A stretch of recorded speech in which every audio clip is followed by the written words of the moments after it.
Vamos então a mais uma aula com o professor Elvis Bess. A aula de hoje vamos tratar sobre conjuntos e suas operações básicas. Vamos às noções primitivas na teoria dos conjuntos. Na teoria dos conjuntos, três noções são aceitas sem definição, isto é, são consideradas noções primitivas. São elas a noção de conjunto, a noção de elemento e a noção de pertinência entre elemento e conjunto. Essas três noções são aceitas sem definição, ou seja, se espera que haja um entendimento natural do que significam essas três noções. A noção matemática de conjunto é praticamente a mesma que se usa na linguagem comum. É o mesmo que um agrupamento, uma classe ou uma coleção de objetos.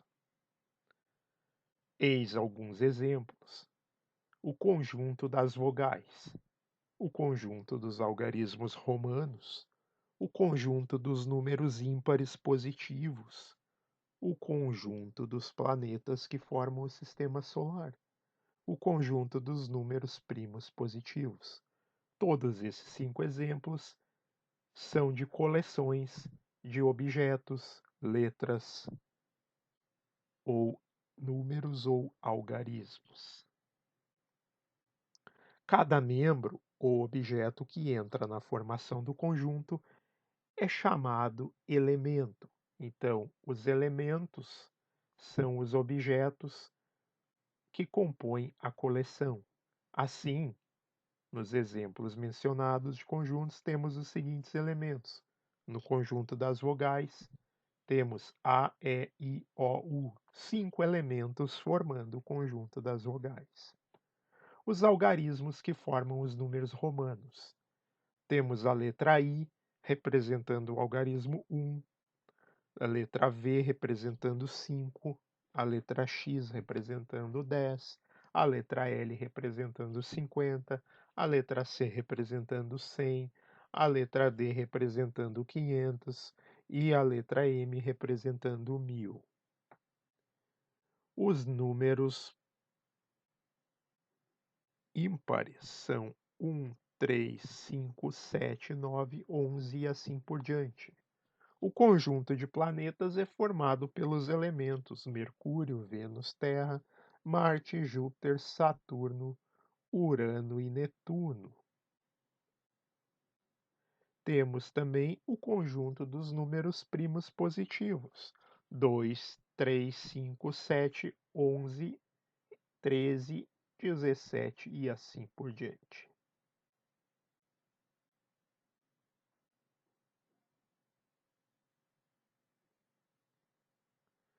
Um elemento de um conjunto pode ser uma letra, um número, um nome ou um objeto qualquer.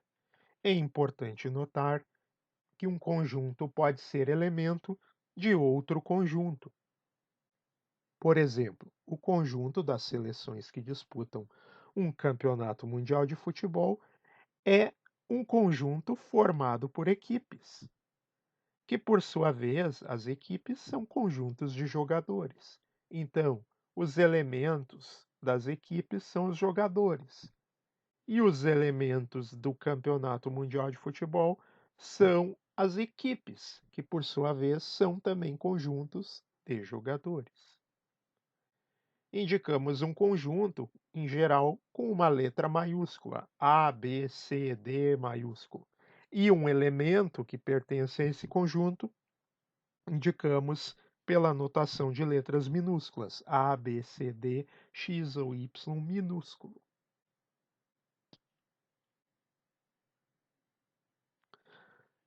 É também habitual representar um conjunto pelos pontos interiores a uma linha fechada não entrelaçada. Aqui temos uma linha que forma uma região delimitada do plano, uma linha fechada. Indicamos essa linha como sendo o conjunto A, usando a notação da letra maiúscula para designar o conjunto, e os pontos que estão aqui dentro dessa linha delimitada dessa região delimitada do plano, delimitada por essa linha. Esses elementos designamos por letras minúsculas. Então, aqui A, B e C são elementos, são pontos dessa região do plano que chamamos de conjunto A. O ponto indicado pela letra D está fora da região A, portanto, não pertence, não é um elemento do conjunto A. Então, na representação acima, nós temos A pertence ao conjunto A, que está o ponto A. O ponto B pertence ao conjunto A, ou seja, é um elemento do conjunto A. O ponto C está aqui dentro da região, portanto, é um ponto que é elemento do conjunto A. C está em A.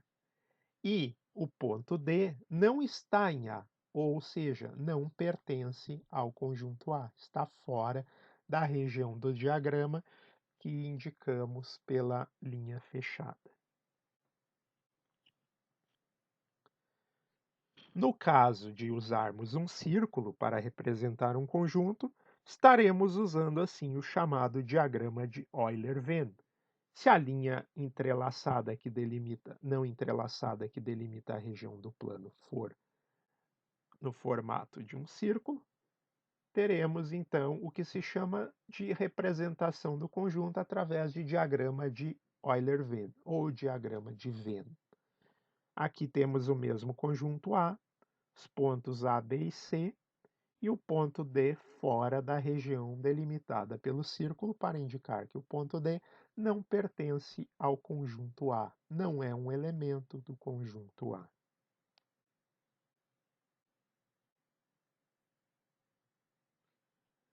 Utilizamos dois recursos principais para descrever um conjunto e seus elementos.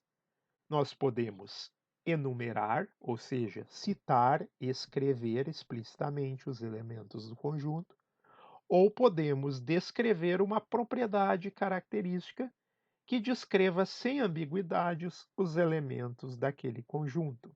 Portanto, temos a citação, a enumeração explícita ou a descrição de uma propriedade que só os elementos daquele conjunto possuem, que não nos deixa dúvida de quais são os elementos que pertencem a um determinado conjunto.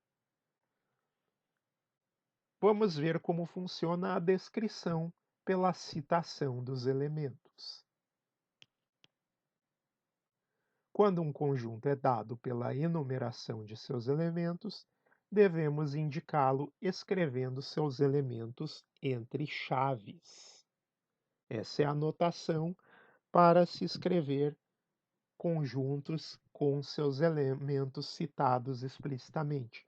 Por exemplo, o conjunto das vogais, eu coloco chaves e entre as chaves eu cito todas as vogais que pertencem ao conjunto.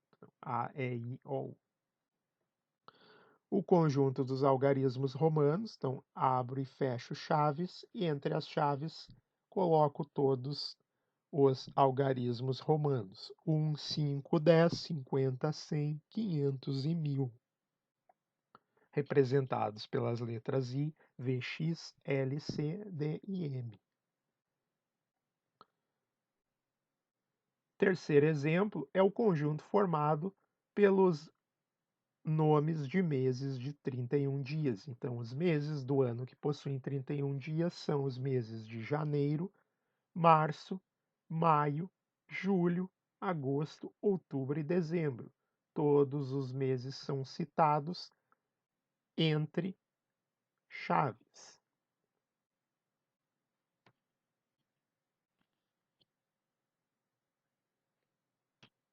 Quando o conjunto é infinito, possui um número infinito de elementos, escrevemos alguns elementos que evidenciem a lei de formação e em seguida colocamos reticências.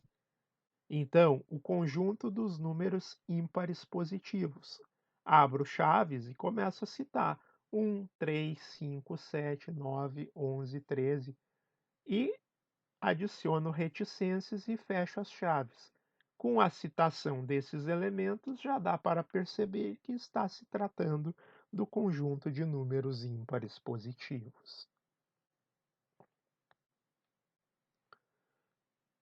Conjunto de números primos positivos. Então, eu começo citando aqui os 6 primeiros primos, entre chaves 2, 3, 5, 7, 11, 13, e adiciono reticências para indicar que esse conjunto não tem fim, mas ele tem elementos que podem ser identificados como os números primos positivos. Terceiro exemplo, o conjunto dos múltiplos inteiros de 3. Temos então 0, 3, menos 3, 6 menos 6, 9 menos 9, porque 1 vezes 3, 3.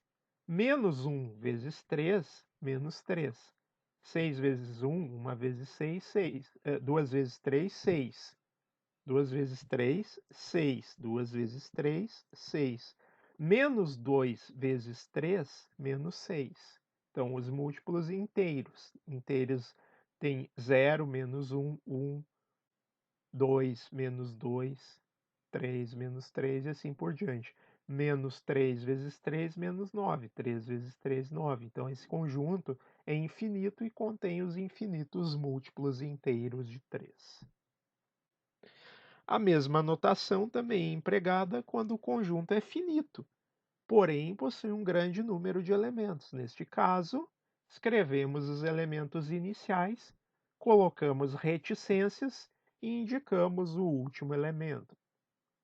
Por exemplo, o conjunto dos números inteiros de 0 a 500. Esse conjunto possui muitos números inteiros, mas a gente indica 0, 1, 2, 3, reticências 500 e fecha chaves para indicar que o último elemento é o 500. Segundo exemplo, o conjunto dos divisores positivos de 100. 1 divide 100, 2 divide o 100, 5 divide o 100, 10 divide o 100, e assim por diante até o 100, que é um divisor de 100. Então aqui esse conjunto possui muitos elementos, eu não vou escrever todos, coloco os primeiros 4 elementos, reticências, e o último elemento.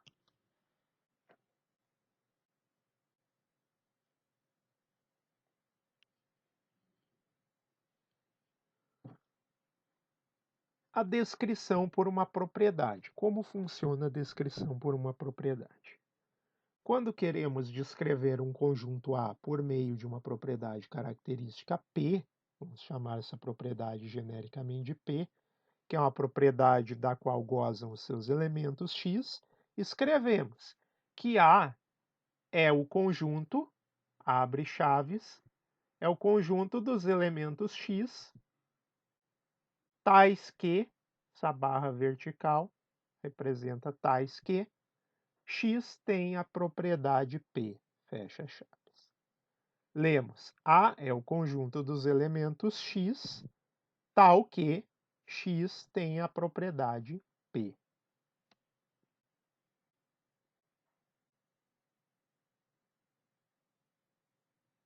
Exemplos. Primeiro exemplo, x é o conjunto dos elementos tal que x é divisor inteiro de 3. Essa é uma maneira de representar o conjunto 1 menos 1, 3 e menos 3 através de propriedades, ou seja, são os divisores inteiros de 3. 1 divide 3, menos 1 divide 3. 3 divide 3 e menos 3 divide 3.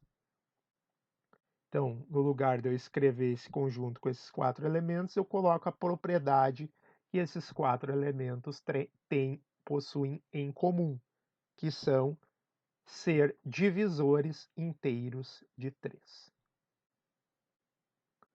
Segundo exemplo, temos o conjunto dos elementos tal que x é inteiro e x está entre 0 e 500, incluindo o 0 e o 500. Bom, esse é o conjunto 0, 1, 2, 3, todos os números inteiros maiores ou iguais que 0 e menores ou iguais que 500. Esse conjunto, então, resumidamente, pode ser indicado pela propriedade de serem todos os números inteiros que estão entre 0 e 500, incluindo 0 e 500. Então, duas maneiras de se representar o mesmo conjunto.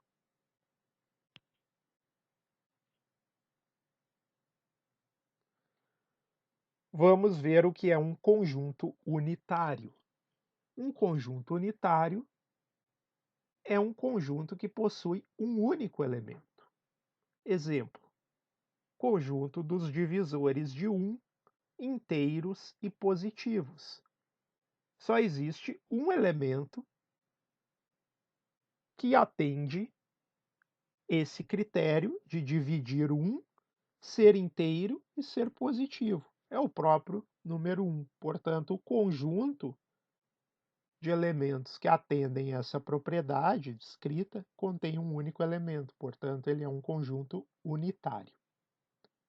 Segundo exemplo, conjunto das soluções da equação 3x mais 1 igual a 10. Só existe um único número x, tal que multiplicado por 3 adicionado da unidade me reproduz o 10. Ele é o 3. Portanto, esse conjunto possui um único elemento, o elemento 3, porque 3 vezes 3 dá 9, mais 1 dá 10. Portanto, o único x que é solução dessa equação é o 3. Portanto, o conjunto de soluções dessa equação é um conjunto unitário, possui somente o elemento 3. Conjunto dos estados brasileiros que fazem fronteira com o Uruguai.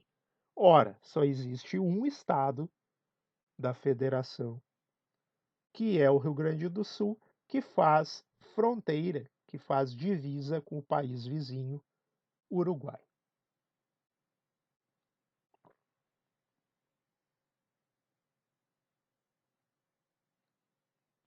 O conjunto vazio chama-se conjunto vazio aquele conjunto que não possui elemento algum.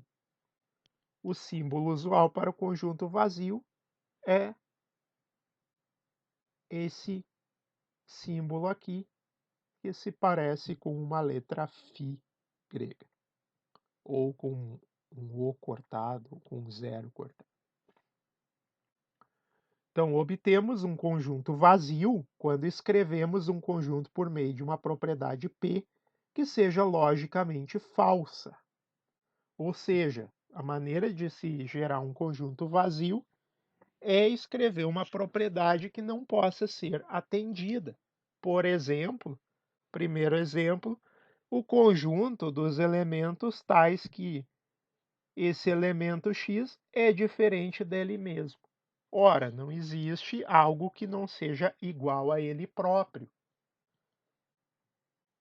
Portanto, esse conjunto não contém nenhum elemento, porque tudo que existe tem que ser igual a si próprio. Como algo será diferente de si mesmo, não tem como. Então, esse conjunto não contém elementos, porque nada no universo pode ser dito que não seja igual ao próprio elemento. X é um conjunto de elementos tal que x é ímpar e x é múltiplo de 2. Ora, não tem como x ser ímpar e múltiplo de 2 simultaneamente. Todo número que é múltiplo de 2 é par. Logo, esse conjunto não contém elemento algum, porque não existem elementos que obedecem esse critério de ser múltiplo de 2 e simultaneamente serem ímpares. Todo múltiplo de 2 é par. Um número que é ímpar não é múltiplo de 2. Logo, esse é o conjunto vazio. Esse conjunto aqui também não possui elemento, portanto, é um conjunto vazio. O conjunto dos elementos tais que esse elemento, esse número, seja simultaneamente maior do que zero e menor do que zero. Ora, isso é impossível. Ou o número é maior do que zero, ou é menor do que zero. Não tem como um número ser simultaneamente positivo e negativo. Portanto, isso aqui é uma impossibilidade lógica, é uma falsidade lógica e, portanto, isso corresponde a um conjunto que não contém elementos, o conjunto vazio. Conjunto universo. Quando vamos desenvolver um certo assunto de matemática, admitimos a existência de um conjunto U ao qual pertencem todos os elementos utilizados no tal assunto. Ou seja, dentro daquele discurso, dentro daquele assunto que vamos estudar, que vamos descrever, que vamos nos referir, que vamos desenvolver, existe um conjunto de possibilidades. Esse conjunto de possibilidades é o conjunto universo. Esse conjunto U recebe o nome de conjunto universo. Representamos pela letra U maiúscula e chamamos de conjunto universo. É o conjunto universo no sentido de universo do discurso, ou seja, tudo o que pudermos afirmar sobre aquele assunto, todos os elementos que pertencem àquele determinado assunto, vão compor o que chamamos de conjunto universo.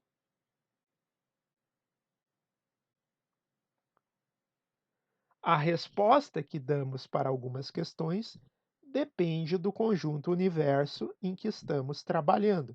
Ou seja, uma vez estabelecido um conjunto universo, dentro daquele universo disponível, nós podemos responder determinadas questões matemáticas.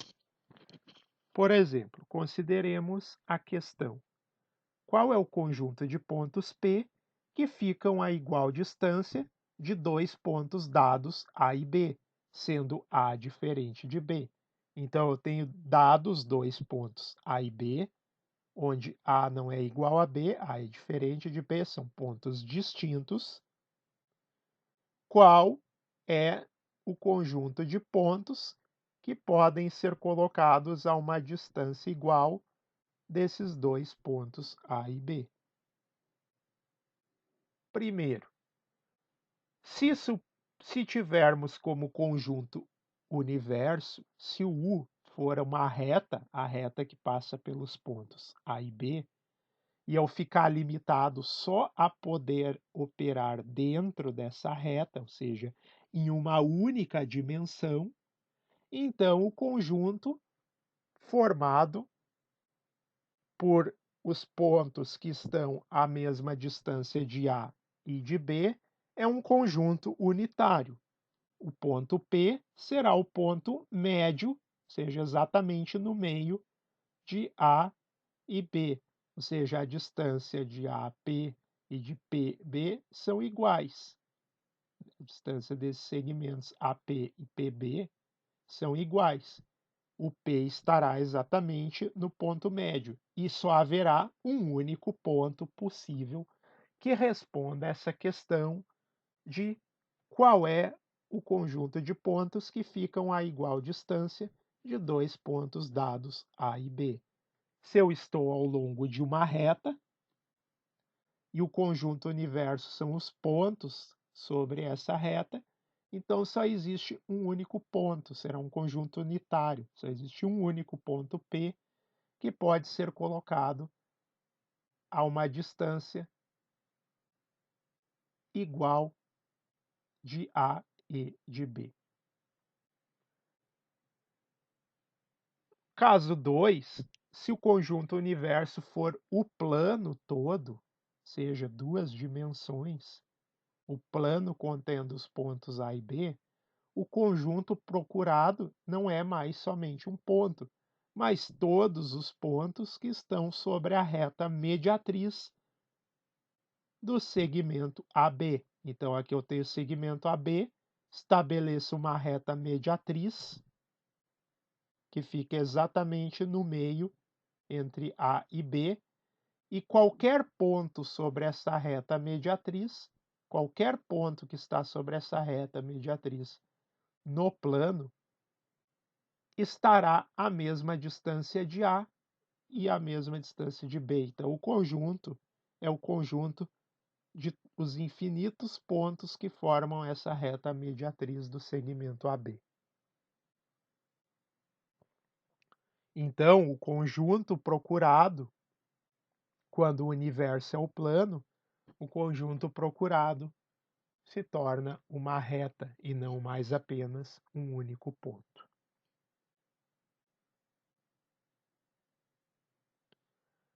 No terceiro caso, se eu estiver no espaço tridimensional,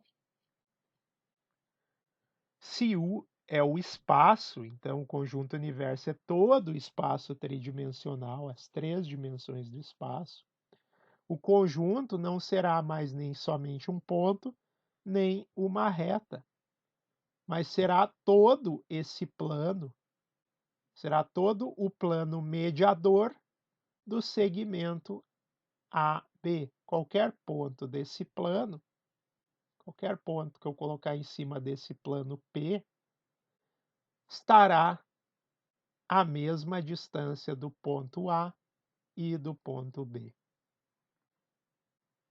Então, esse é o chamado plano perpendicular a A e B no seu ponto médio. Então, dependendo do conjunto universo, a resposta pode ser diferente.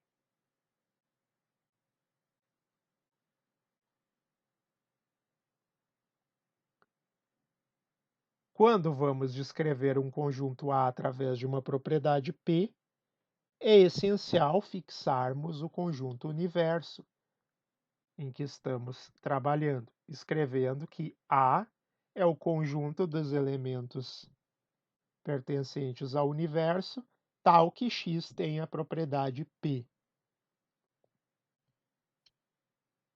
Por exemplo, conjunto A é o conjunto dos elementos pertencentes aos números naturais, portanto, nesse caso aqui, o meu universo, U, é o conjunto dos números naturais, são os números naturais, e eu quero o conjunto só dos números naturais, tal que x é par. Então, eu vou ter lá 2, 4, 6, 8. Então, esse conjunto, então, é o conjunto dos números naturais, da forma 2 vezes n, onde n é um número natural. Então, quando n igual a 1, 2. Quando n igual a 2, 4. Quando n igual a 3, 6. Ou seja, esse conjunto será o conjunto dos elementos 2, 4, 6, 8, 10, 12. Ou seja, estou procurando dentro do universo dos números naturais, então o meu conjunto universo aqui é o conjunto dos números naturais, tais que somente sejam os pares, então os elementos pares desse conjunto universo. Então, o meu universo de discurso aqui, admitido, é o conjunto dos números naturais. E ali dentro eu vou procurar a certa propriedade que vai descrever os elementos desse conjunto. Vamos falar agora sobre igualdade de conjuntos.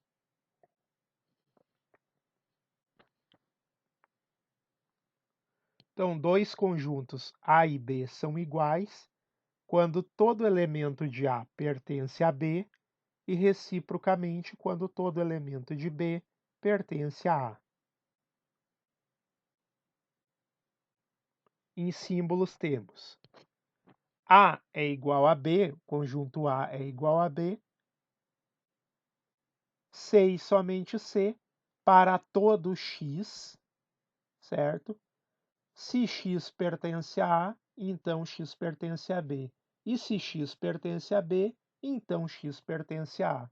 Então, A e B são iguais se todo elemento que for elemento de A também for elemento de B, e todo elemento de B também pertencer ao conjunto A. Exemplos. O conjunto 1, 3, 5, 7 é igual ao conjunto 7, 3, 1, 5, 5. Ué, mas como isso? Sim, Porque em conjuntos, a ordem dos elementos não interessa. Então, eu posso trocar aqui o 7 de posição e o conjunto continuar sendo composto pelos mesmos elementos. Elementos repetidos são o mesmo elemento. Aqui não temos 2, 5, mas temos o elemento 5. Então, não interessa se ele aparece duas vezes. Na notação de conjuntos, não interessa nem a ordem, nem a repetição dentro de um conjunto. Portanto, esses conjuntos possuem os mesmos elementos, porque o 1, 3, 5, 7 desse conjunto também está nesse, e todos os elementos desse conjunto também estão nesse conjunto aqui. Portanto, um conjunto é igual ao outro porque eles possuem os mesmos elementos. Segundo exemplo, o conjunto de soluções da equação x mais 2 igual a 10. Ora, o conjunto que o x que obedece essa equação é o 8, porque 8 mais 2 é igual a 10. Logo, esse conjunto dado por essa descrição e o conjunto unitário 8, contém o elemento 8, esse conjunto que contém como elemento 8, é um conjunto unitário, esses dois conjuntos são duas formas de se mostrar o mesmo conjunto.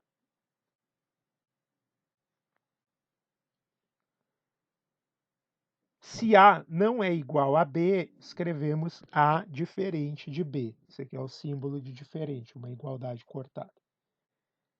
É evidente que A é diferente de B.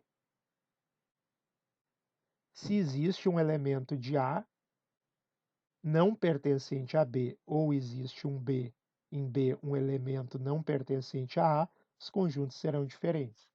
Por exemplo, o primeiro conjunto aqui possui os elementos A, B e D. Ora, o segundo possui A, B, C e D. Ora, o primeiro conjunto não possui o elemento C que aparece aqui. Logo, eles não são iguais. Esse com o primeiro conjunto não possui um dos elementos que tem aqui no segundo conjunto.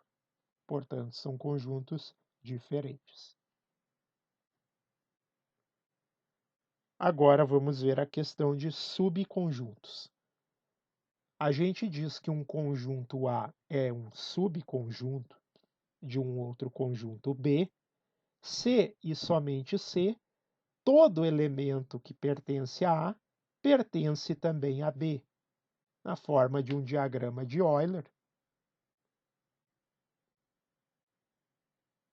a gente tem o conjunto A, vocês podem notar aqui que no diagrama ele está todo dentro do conjunto B. Então, todo elemento que estiver aqui em A também estará em B, porque o B abarca o conjunto A.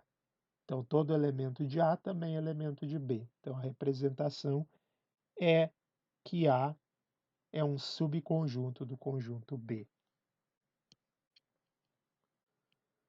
Representamos isso com a notação A está contido em B, indicamos que A é subconjunto de B, ou A está contido em B, ou A é parte de B.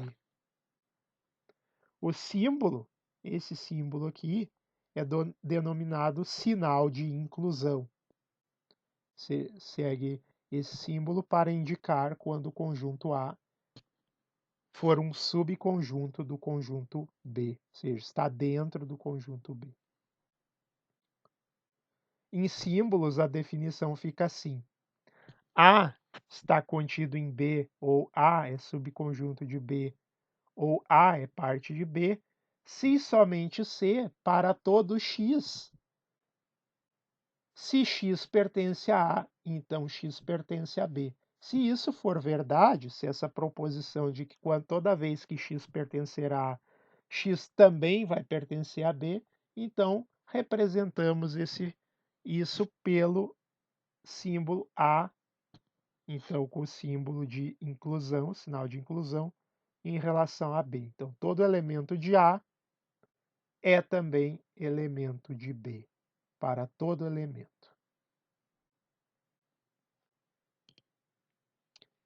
Esse símbolo aqui quer dizer para todo. Então, para todo elemento X, Se x pertence a A, então x pertence a B.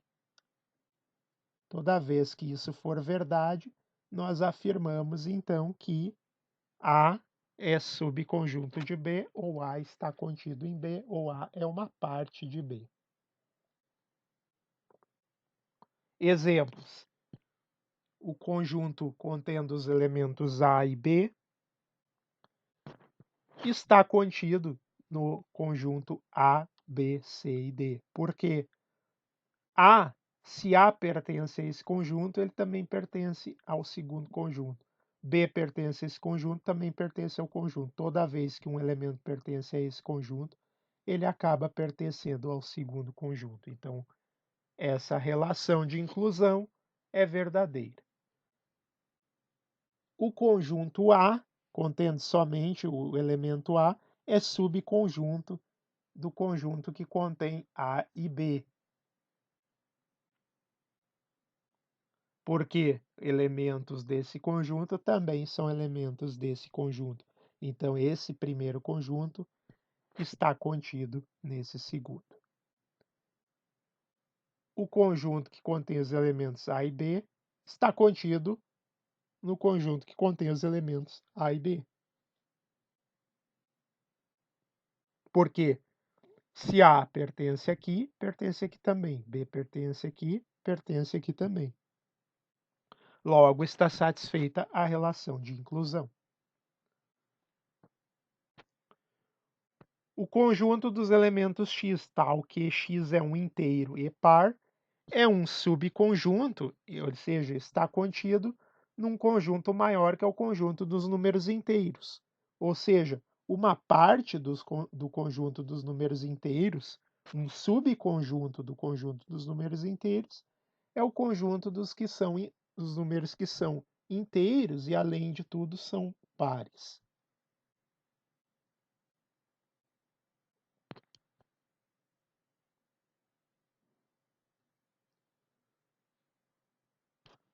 Quando A está contido em B, também podemos escrever que B contém A. A inclusão voltada para o lado contrário se lê contém, que se lê B contém A. Então, A está contido em B é a mesma coisa que B contém A. Com a notação negada, ou seja, cortada, dizemos que A não está contido em B. Isto é, a negação da A estar contido em B, é o sinal de inclusão cortado para indicar que A não está contido em B. A não está contido em B somente se existe ao menos um elemento de A que não pertence a B. Então, se eu conseguir encontrar um elemento de A que não pertence a B, então dizemos que o conjunto A não está contido dentro do conjunto B. Exemplo: aqui em diagramas eu tenho todos esses elementos aqui que não são elementos de B, só essa parte que também é elemento de B. Então, esse é o caso em que A não está contido em B. O outro caso é que A e B também são disjuntos, não contém nenhum ponto em comum. Também é o caso em que A não está contido em B.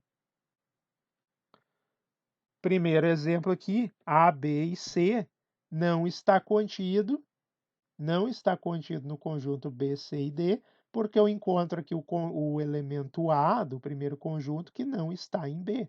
Então, muito embora B e C estejam no segundo conjunto, A não está. Então, esse primeiro conjunto não pode estar contido dentro desse segundo conjunto, porque eu encontrei o elemento A que não está aqui nesse outro conjunto. A e B não está contido no C, D e E, porque tanto o elemento A quanto o elemento B não aparecem aqui no segundo conjunto. Então, eu já encontrei dois elementos do primeiro que não são elementos do segundo. Terceiro caso, x é inteiro e par. X é inteiro e par não está contido dentro do conjunto dos números que são inteiros e primos. Por quê? Porque se eu pegar aqui qualquer inteiro par, por exemplo, o 4, ele já não é um número primo. Então, esse conjunto aqui não está dentro desse conjunto aqui.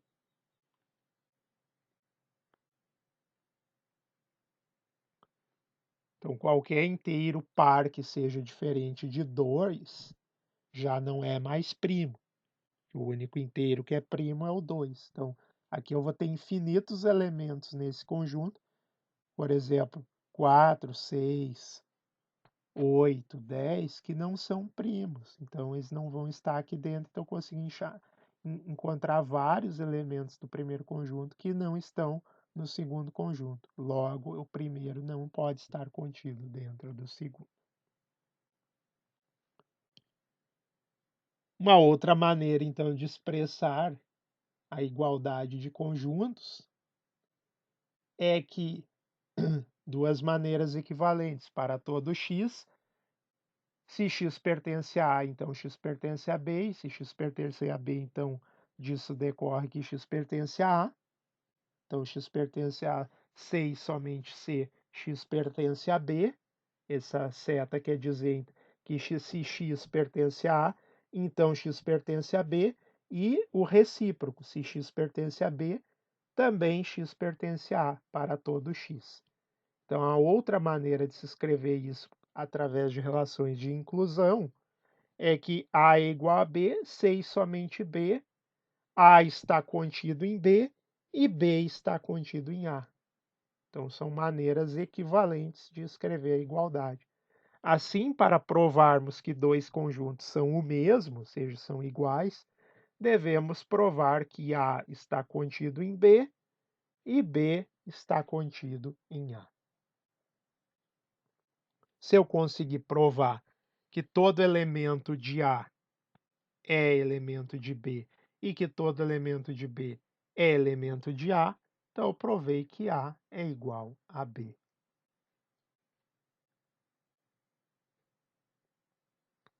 Vamos a algumas propriedades da relação de inclusão. Primeira propriedade é que o conjunto vazio está contido dentro de qualquer conjunto. Por quê? Bom, vamos dizer que eu acho que não está contido. Bom, para eu dizer que não está contido, eu teria que achar um elemento de x, um elemento do conjunto vazio φ, aqui um elemento x, tal que x pertence ao conjunto vazio, mas x não pertencesse a A. Mas como o conjunto vazio não contém nenhum elemento, então eu não posso dizer que existe um elemento do conjunto vazio que não está em A. Logo, a negação é verdade. Então, todo elemento que está no φ também está no A. Logo, o φ está no A. Como o φ não tem nenhum elemento, conjunto vazio não tem nenhum elemento, o conjunto vazio não possui elementos, então eu não posso dizer que exista algum elemento que não esteja em A, porque não tem nenhum elemento aqui que eu possa apontar. Logo, todo elemento do conjunto vazio, que não tem nenhum elemento, é elemento do conjunto A também. Bom, a relação de inclusão ela é uma relação reflexiva, porque o conjunto A está contido dentro do conjunto A. Porque todo elemento de A é elemento de A, logicamente. Logo, se todo elemento de A também é elemento de A, eu tenho que estabelecer a relação de inclusão, ou seja, A está contido dentro do próprio A, óbvio.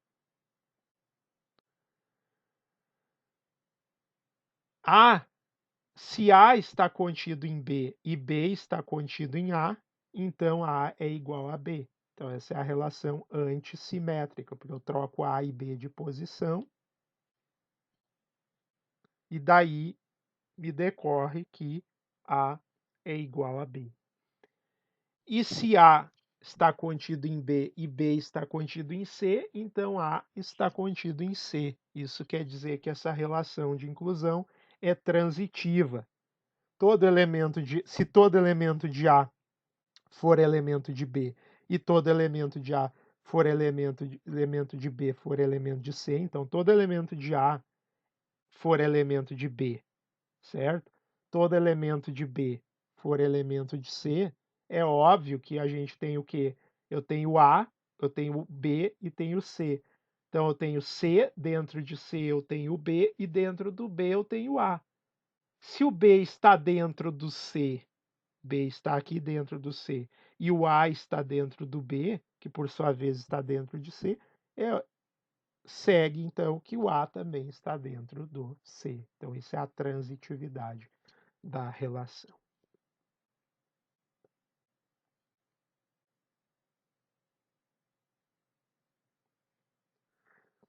Vamos agora à união ou reunião de conjuntos, o que vem a ser essa operação. Então, dados dois conjuntos A e B, chama-se reunião de A e B o conjunto formado pelos elementos que pertencem a A ou a B. Então, tudo que pertence a A, tudo que pertence a B, eu junto. Então, isso aqui tudo que está pintado aqui, toda essa região A, B e mais a parte de onde os dois coincidem, tudo isso é a reunião de A e B. Então, tudo isso aqui é a reunião de A com B reunido, e A reunido com B, certo? Então, três maneiras. Eu posso ter parte de A também é parte de B, posso ter A contido em B e posso ter A e B como conjuntos separados. Então, tudo que está pintado aqui é o que a gente chama de reunião de A e B, ou seja, eu vou reunir, vou formar um único conjunto, pegando os elementos, todos os elementos de A e todos os elementos de B e colocando dentro de um único conjunto. Esse será chamado de reunião de A e B. Então, dados dois conjuntos A e B, chama-se reunião de A e B o conjunto formado pelos elementos que pertencem a A ou a B. O conjunto A reunião B, lê-se A reunião B, então A reunião B ou A ou B, é formado pelos elementos que pertencem a pelo menos um dos dois conjuntos, A e B. Pelo menos um dos dois. Ou seja, isso quer dizer que se eu tiver elementos repetidos, eu não preciso repetir. Só isso que isso quer dizer. Notemos que x é elemento de A reunião com B se ocorre ao menos uma das condições seguintes. Então, A reunião com B é o conjunto dos elementos x, tal que x pertence a A ou x pertence a B. Então, eu vou coletando. Se x pertence a A, coloco na reunião. Se x pertence a B, coloco na reunião. Então, tanto faz x pertence a ou a B ou a ambos, eu coloco nesse único conjunto, que é o conjunto dado pela reunião de A e B.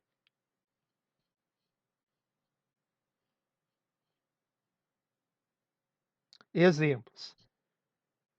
O conjunto contendo os elementos A e B, reunião com o conjunto C e D. Então, eu pego todos os elementos que estão aqui, A e B, abro chaves, coloco todos os elementos que estão no segundo, C e D. Então, o conjunto de reunião desses dois conjuntos será o conjunto contendo todos os elementos aqui de A com todos os elementos aqui do conjunto B.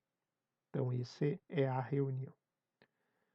AB, reunião com ABCD. Então, eu pego, aqui pertence, o A pertence a A, pertence a B, não preciso repetir. O B pertence ao A, pertence ao B. Não preciso repetir, coloco uma vez aqui. Aí acabou os elementos aqui, mas aqui continua, que eu ainda tenho o C e o D. Então, adiciono aqui C e D. Então, todos os elementos que estão aqui com todos os elementos que estão aqui. A reunião eu não preciso repetir. Então, se A e B eu já coloquei aqui, não preciso colocar de novo esse A e B, porque não há repetição de elementos na notação dos conjuntos. Conjunto A, B e C, formado pelos elementos A e B e C, reunidos com C, D e E, vai ser A, B e C, A, B e C. C, de novo, repete, eu não preciso repetir, já está aqui. Faltou incluir aqui dentro como elementos C e D, D e E. O conjunto, a reunião de o conjunto formado por A, B e C, reunião com o conjunto vazio. Ora, isso é o próprio conjunto dos elementos A, B e C, porque eu não tenho nada para reunir dentro do vazio, então é o próprio.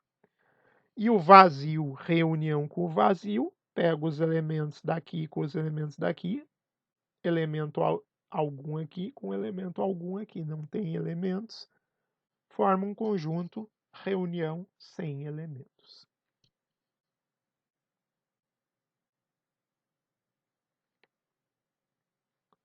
Propriedades da reunião.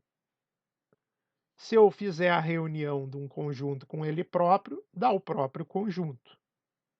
Isso é chamado de propriedade idempotente, ou seja, faz mais que uma vez repetição daquele objeto e isso gera o mesmo objeto sozinho novamente. Então, propriedade, a reunião é idempotente. Segunda propriedade, que a união de A com o vazio é o próprio A, porque o vazio não tem nenhum elemento. Então, essa é a propriedade do elemento neutro, ou seja, o vazio é o elemento neutro da operação de reunião de conjuntos. Neutro porque ele não faz nada. A reunião com o vazio dá o próprio conjunto que estiver aqui, o próprio conjunto A. Então, que o vazio faz em termos de operação de reunião? Faz nada. Então, ele é neutro nessa operação. Terceira propriedade, A reunião com B é igual a B reunião com A. Então, não interessa a ordem que eu coleto os elementos de A e B, ou de B e A para fazer o conjunto reunião, vai dar o mesmo conjunto. Então, essa é a propriedade comutativa da reunião. E se eu reunir A com B e depois reunir o resultado dessa operação, reunir com o C, isso é a mesma coisa que eu primeiro realizar a reunião de B com C e o resultado dessa reunião de B com C eu reúno com A. Ou seja, isso é a propriedade associativa. Não interessa a ordem que eu reúno os elementos, o conjunto reunião formado será o mesmo ao final das ordens quaisquer de operações. Vamos a mais uma operação de conjuntos. Vamos agora à interseção de conjuntos. Então, dados dois conjuntos A e B, chama-se interseção de A e B, o conjunto formado pelos elementos que pertencem a A e a B, simultaneamente a A e a B. Então, aqui em diagramas, os elementos que pertencem simultaneamente a A e a B são os elementos dessa região aqui, que eles estarão simultaneamente em B e em A. Então, ao mesmo tempo em A e em B. Os elementos que estão em A e em B simultaneamente são os elementos aqui do conjunto A, porque o A está contido em B. Toda vez que o A está contido em B, a intersecção de A e B será o próprio A, porque é os elementos que estão simultaneamente em A e em B. Os elementos que estão ao mesmo tempo em A e em B são os elementos aqui do conjunto A, nessa situação onde há a inclusão, né, onde A é subconjunto de B. O conjunto A inter B, então A inter B, esse U virado aqui se lê inter. Então, o conjunto A inter B é formado pelos elementos que pertencem aos dois conjuntos, A e B, simultaneamente, ou seja, ao mesmo tempo. Se X pertence a A inter B, isso significa que X pertence a A e também X pertence a B. O conectivo E colocado entre duas condições significa que elas devem ser obedecidas ao mesmo tempo. Então aqui, x pertence a A e x pertence a B, esse conectivo E quer dizer que tem que ser verdade que x pertence a A e tem que ser verdade que x pertence a B, certo? Isso vai ser o A inter B. Vai ser só os elementos que pertencem simultaneamente ao conjunto A e ao conjunto B.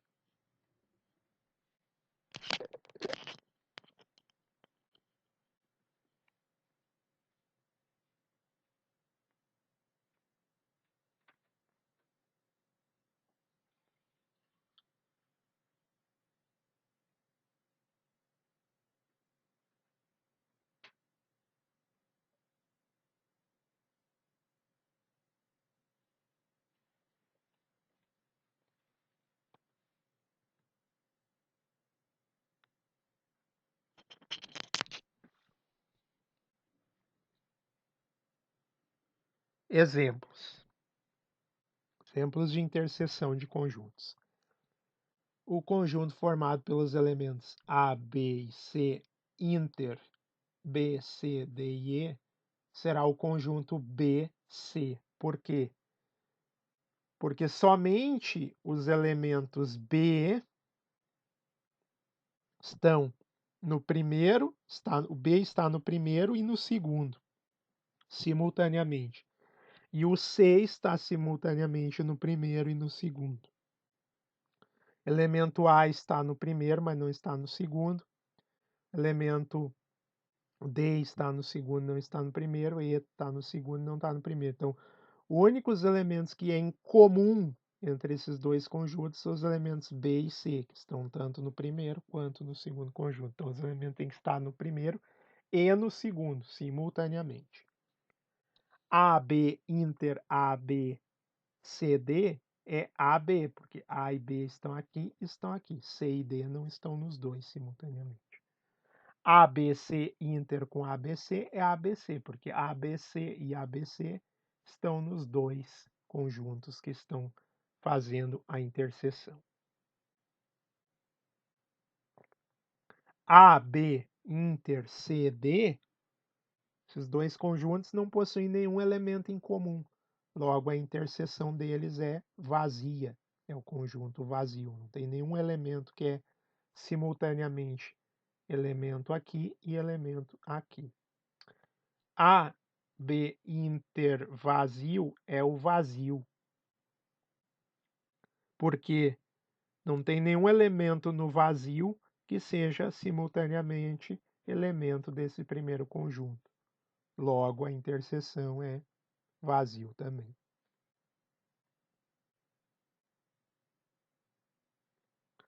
Propriedades da interseção de conjuntos. Primeira propriedade, a interseção com A é o próprio A. Todo elemento que é simultaneamente elemento de A e elemento de A é elemento de A. Então, a interseção é idempotente também. A interuniverso é o A. Tá? Então, o elemento neutro da interseção é o conjunto universo. Porque como o conjunto universo contém todos os elementos, A inter com o universo vai ter em comum os elementos que estão em A, porque tudo que está em A está no universo também. Então, vai ter em comum entre o universo e A o próprio A. Então, o universo é o elemento neutro da operação interseção. A inter B é igual a B inter A, ou seja, a operação entre conjuntos de interseção é comutativa, não interessa a ordem que aparecem os conjuntos na operação. E também é uma operação associativa. Eu posso fazer B inter C, fazer a inter a interseção desse resultado com A, isso vai ter como resultado o mesmo conjunto que se eu fizesse primeiro a interseção de A com B e depois fazer a interseção desse resultado aqui com o conjunto C. Então, é uma operação também associativa.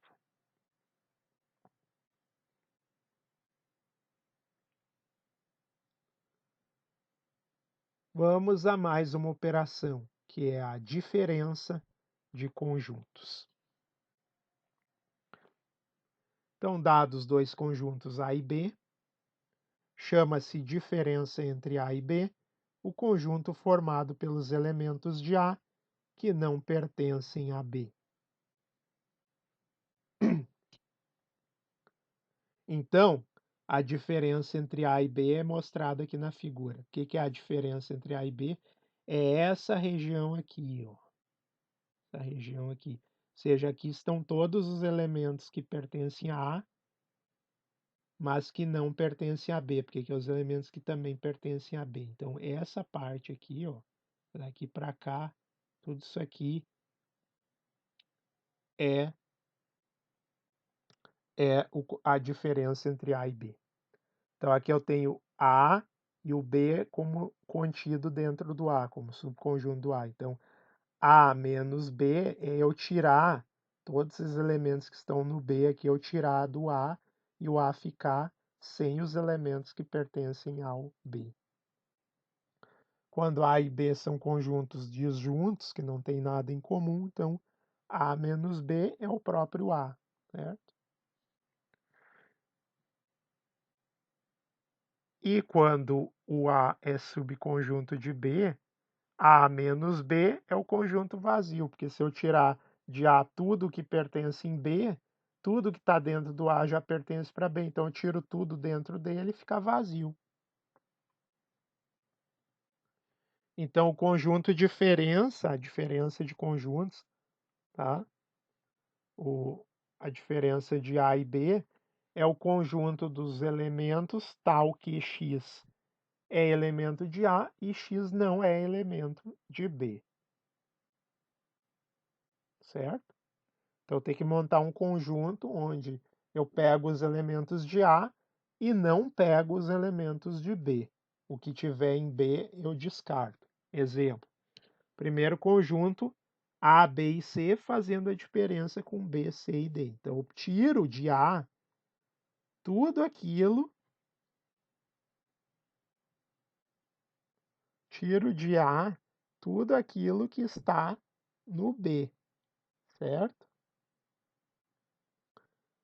Então, eu pego aqui A, B e C, menos B, C, D e E. Então, eu pego, tiro desse primeiro conjunto aquilo que pertence, ou seja, aquilo que pertence a A, mas não pertence ao B, certo? O que pertence ao A, mas não pertence ao B? É o B e o C, certo? O B e o C, eles pertencem ao A, certo? E são elementos de A. Então, o B, C, D e E, no B, tá? Eu vou retirar do primeiro conjunto. Então, vai sobrar o quê? Só o A. Porque o A, eu quero os elementos que pertencem ao A, certo? E pegar do A só aquilo que não pertence ao B. Como B e C pertencem ao B, eu não quero. Então, eu quero pegar do A aquilo que simultaneamente não pertence ao B. Então, a única coisa que está no primeiro conjunto e não pertence ao segundo é o elemento A. Então, o resultado dessa diferença é só o conjunto unitário contendo o elemento A. Porque somente o A está em A e não está em B. No segundo caso é a mesma coisa. O único elemento que está no primeiro conjunto e que não está no segundo conjunto é o elemento A. O elemento A está aqui no primeiro, mas não está no segundo. Não está no segundo. Então, a diferença vai ser só o conjunto contendo o elemento A. Aqui eu tenho AB menos C, D e E. Então, o que eu tenho aqui? O que eu tenho aqui? Eu tenho o conjunto dos elementos que estão aqui, mas não estão aqui. Conjunto, o que o A tem que o B não tem? É o A e o B. Então, A e B estão no primeiro conjunto, mas não estão no segundo. Então, eles fazem parte da diferença. O quarto exemplo, eu tenho o primeiro conjunto com A e B, e o segundo conjunto com A, B, C, D e E. O que tem no primeiro conjunto que não tem no segundo? Nada, porque tudo que tem no primeiro tem no segundo, porque o primeiro conjunto é subconjunto do segundo. Então, se eu tirar dele a diferença, vai ficar nulo, porque não tem nada que está aqui e que não está aqui. Então, eu tenho que tirar desse conjunto tudo que eu encontro nesse conjunto. Como eu encontro A e B aqui, então eu tiro A e B. Então fica o conjunto vazio. Tudo que está em A e não está em B é nada, porque tudo que está em A está em B. Logo, o conjunto que é a diferença entre A e B é o conjunto vazio, porque eu tenho que pegar os elementos que estão aqui, mas não estão aqui. Mas não tem nenhum elemento que está aqui e não esteja aqui nesse segundo conjunto. Como não tem nenhum elemento, o conjunto que não tem nenhum elemento é o conjunto vazio.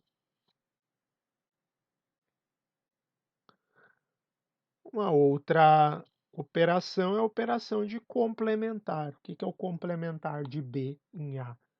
Então, dados dois conjuntos A e B, tais que B está contido em A, então B aqui está contido dentro do A. O conjunto A menos B se chama complementar de B em relação a A.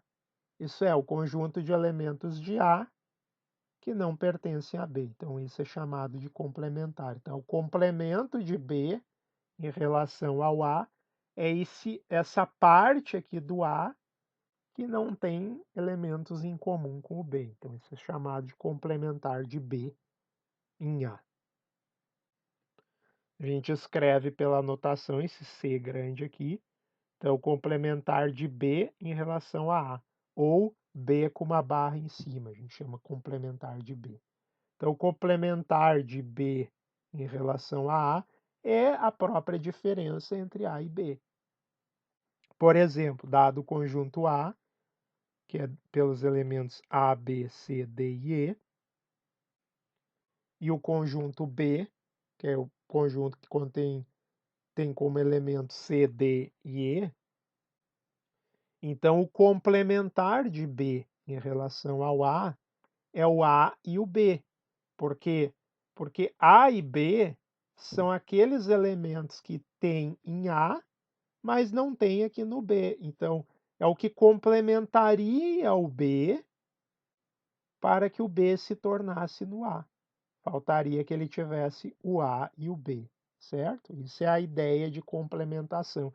É o que falta aqui no B, de maneira que se eu adicionasse esses elementos aqui dentro do B, o B se tornaria o próprio A. Então, é os elementos A e B. Então, esse conjunto aqui é o complementar de B em relação a A. Se eu tenho que o A é igual ao B, então o complemento de B, o complementar de B em relação a A é o vazio. Por quê? Se o A e o B são iguais, o que falta para o B se tornar o A?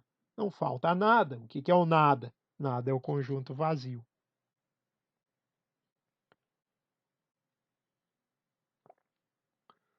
O terceiro exemplo é que se o A é dado pelos elementos A, B, C e D e o B é o vazio, o complementar de B em A vai ser o próprio A. Por quê?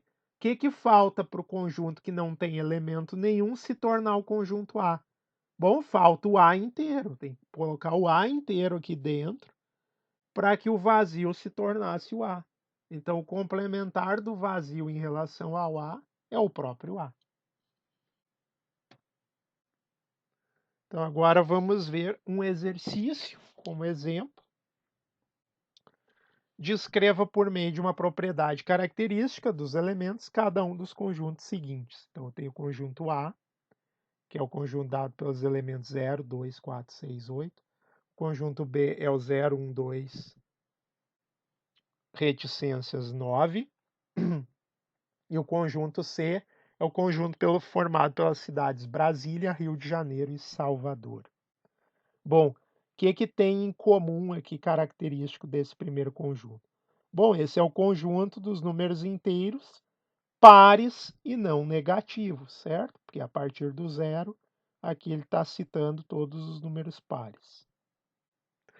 O conjunto B. Conjunto B é o conjunto, eu vejo ali 0, 1, 2, 3, 4, 5, 6, 7, 8 e 9. O que eu tenho aqui? O conjunto dos algarismos arábicos para representar qualquer número. Então, são os algarismos de 0 até 9. São os algarismos arábicos que representam qualquer quantidade. Isso é uma maneira de se dizer. Ou eu poderia dizer assim, isso aqui é o conjunto dos números inteiros maiores ou iguais, maiores que ou igual a zero e menores que ou igual, menor que ou igual a 9. O que tem em comum entre as cidades de Brasília, Rio de Janeiro e Salvador? É que todas elas são nomes de cidades que já foram capitais do Brasil. Então, esse aqui é o conjunto de elementos tal que X, o elemento que está aqui, o elemento X aqui, que representa Brasília, Rio de Janeiro ou Salvador, é o que? É o nome de uma cidade que já foi capital do Brasil.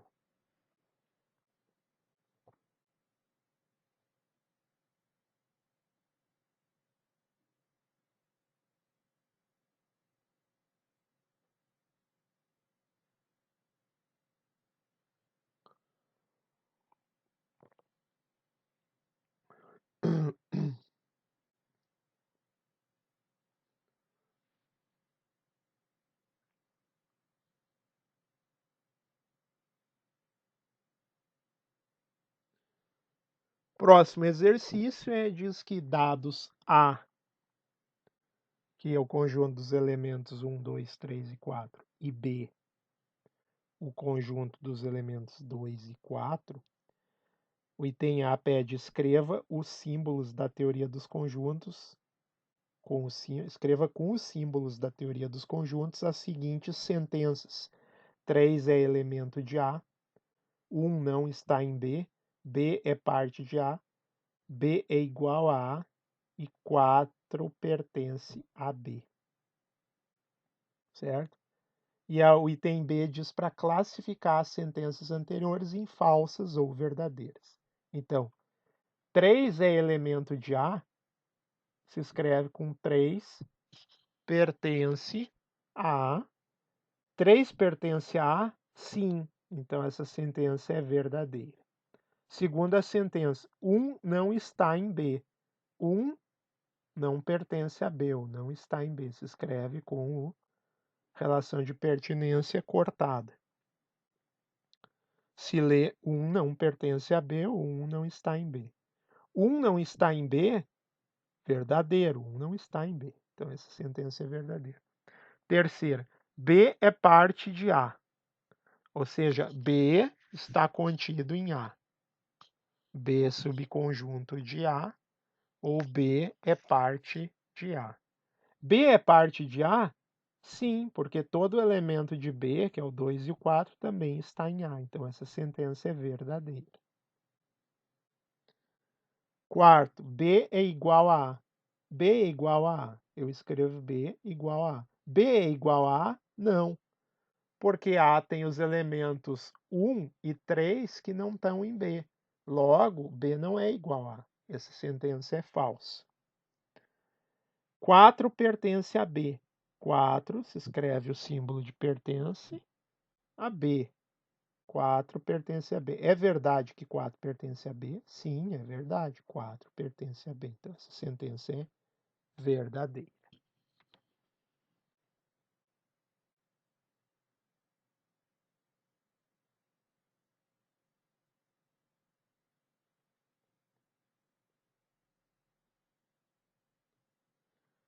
Mais um exercício.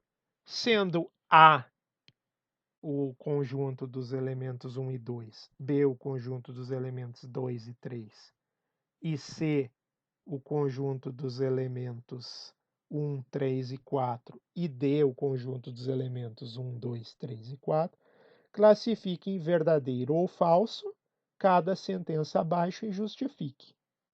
Primeiro,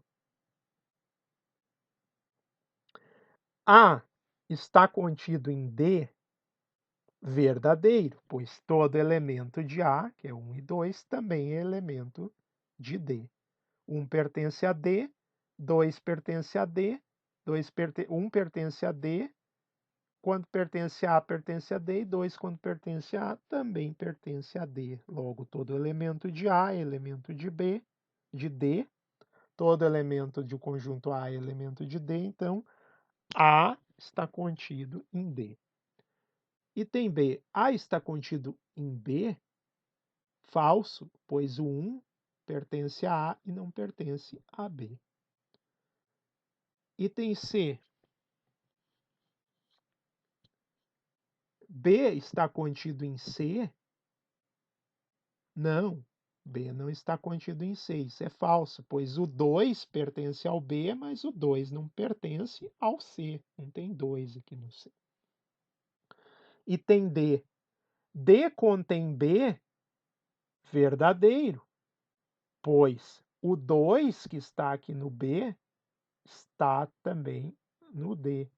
E o 3 que está aqui no B também está no D. Logo, D contém B, ou B está contido em D. Isso é verdadeiro. Item E, C é igual a D? Não, isso é falso. Por quê? Porque C contém 1, 3 e 4. Isso é, o C é igual a D?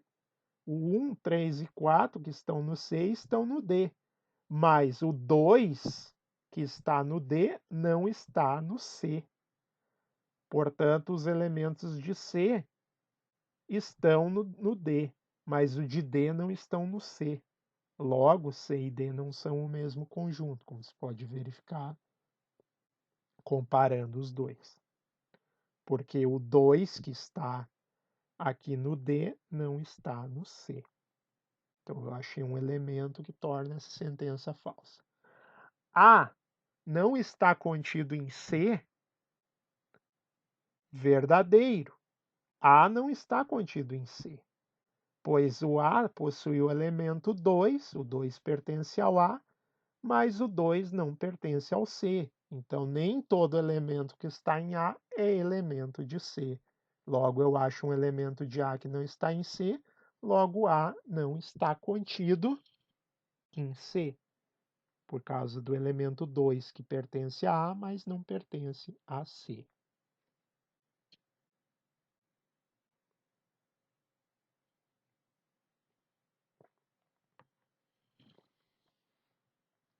Vamos a mais um exercício. Dados os conjuntos A, B, C, determine o conjunto X tal que X união com B seja igual a A união com C e de maneiras que X inter B seja igual ao vazio. Então, vamos lá. Primeiro eu quero o conjunto X união com B, X união com B, de maneira que seja igual à união de A com C. Então, eu tenho que pegar e unir A com C. Então, o A tem 1, 2, 3 e o C tem 1, 2 e 4. Então, a união de A com C vai ser 1, 2, 3, 1, 2, 4. Então, vai ser 1, 2, 1, 2, vai ser 1, 2, 3, 4. Então, a união A com C é o conjunto 1, 2, 3, 4. Então, a união de X com B vai ter como elementos possíveis 1, 2, 3 e 4, certo? 1, 2, 3 e 4, para dar esse resultado de união. Agora eu quero que a interseção de x com o b seja vazia. Bom, para que isso seja verdade, se a interseção de x com o b é vazia, então o x não tem em comum os elementos que tem no b. São elementos que estão no b e que não vão poder estar no x, de maneira que a interseção vai ser vazia. Então, quais os elementos que estão em B e não podem estar no X, de maneira que a interseção, ou seja, os elementos que ele vai ter simultaneamente com o X, vai ser nenhum, ou seja, para dar vazio. Então, 3 e 4, porque se o X tivesse como elemento 3 e 4, a interseção com B, no mínimo, teria 3 e 4, mas a interseção é vazia.